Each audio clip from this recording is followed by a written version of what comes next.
Crab na pinipito. Ganun natin. Yung mga crablet. Hindi ko dito kinukuha yun.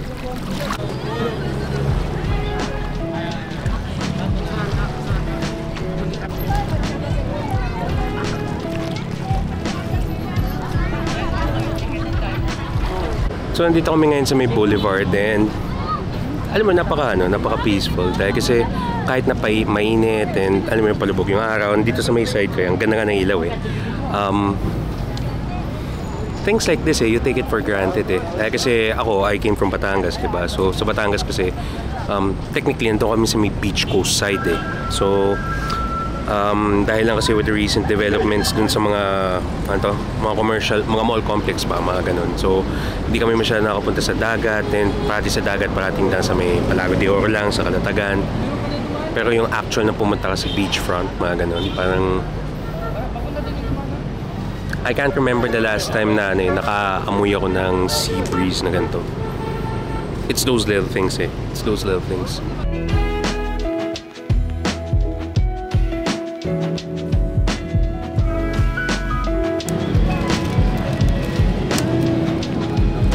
Nandito kami ngayon sa boulevard tapos itatry namin yung hilera ng chicharon. So chicharon tapos may hilera dito ng mga suka I think pa-increase kasi ng pa-increase dito yung spice level niya and nakita ko yung super buang parang nangaasar Sige, bawas nga tayo. Yung mo naman pa-option na yan.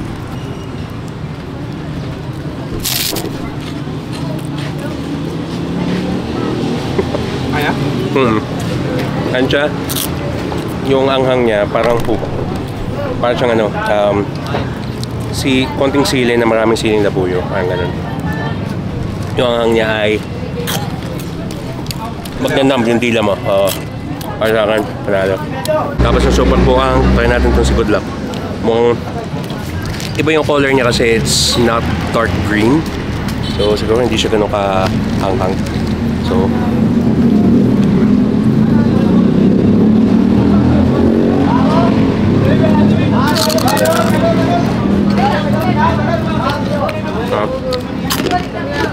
super buwang pa rin. Super buwang. Mas maanghang yung super buwang. Ano siya? I think pag nasanay na-try mo kagad yung pinamanghang, yung spices level kagad, lahat ng mga sumunod pa. Kaya mo kay Goku. Diba? Tayo daw si Goku. Pakipanggan na. Ligyan ako yan,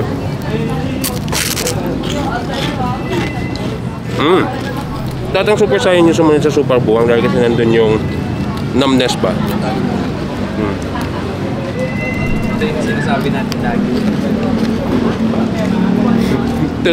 Ito si Tia kilala ako. Ito naman yung sabi sana all. Basta dun po sa mga natatamaan po ng sana all Sana all? Maliban lang sa sana all ay para sa hindi pa nahanap ang kanilang sana all, just tatandaan na may oras at panahon para sa lahat ng tao. Kung hindi pa po ito yung oras na makilala natin yung para sa atin, just be patient. Wala ko na kung suka.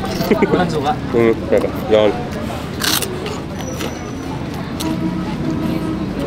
At kung asim lang, sakong asim. Ito sabay ganito yung record dahil kasi bubuksan natin yung Penoy. Boss. Ito, okay ito. Bakit natin lagyan na asin ba?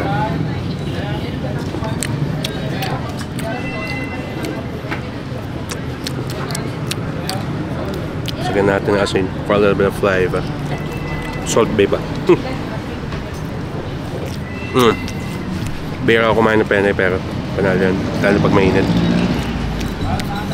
Okay, Penoy, may konting asin. Tapos try natin ito si super buhang.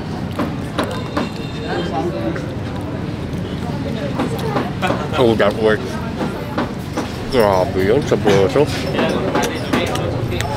Yung sunset is radiating sa face namin. So, ang ganda.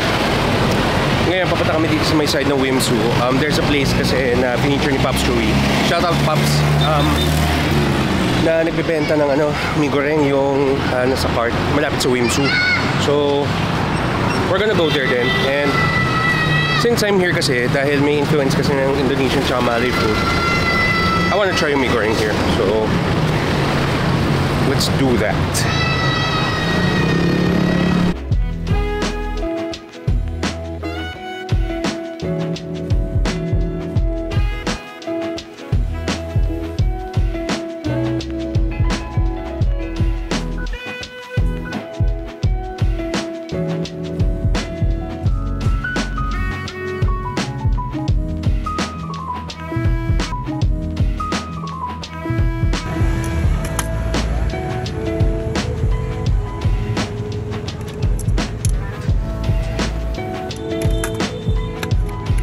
Na kami dito sa loob ng park. So ngayon, ako at saka si Chi kumuha kami ng mee goreng. So look at that.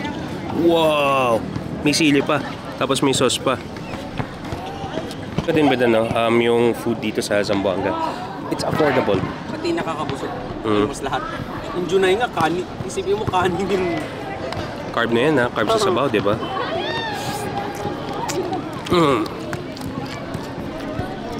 Hanghang. Sweet sauce sa pansit. Putang ina. Sa? Ha? Sili. Butata ng sili yun eh. At tingnan mo, tumataas na ulit yung mo, men. Tumataas na ulit yung yung tolerance mo. Ako? Oo. Okay na ako sa sili.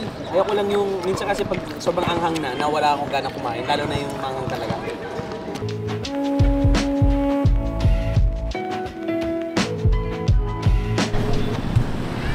We're back at Paseo. So, ngayon, we're going to try some of the most signature items dito sa Zamboanga. So,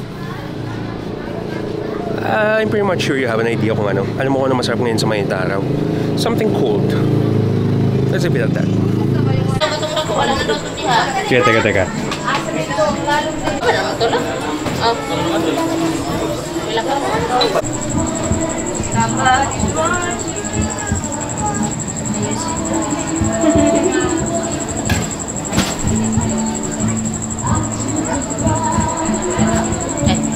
Thank you.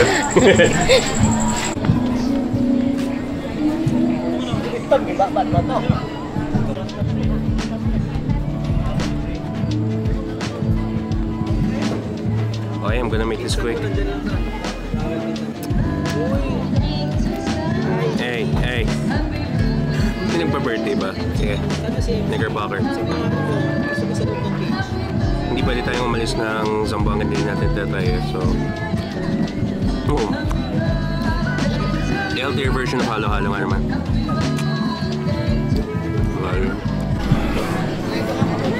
Solid. Oh! Hindi kanina. I do not know my own strength. Parang nilasahan ko yung fruit, sobrang sarap. Tapos namama ng ice cream na malamig.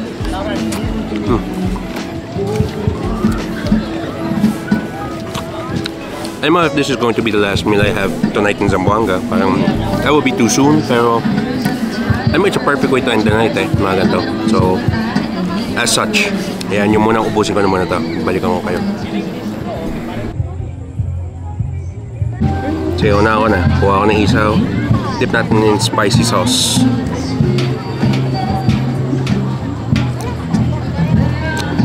Straight up isaw. Dahil yan. Again, if this would be the last meal I have tonight, that would be too soon. So,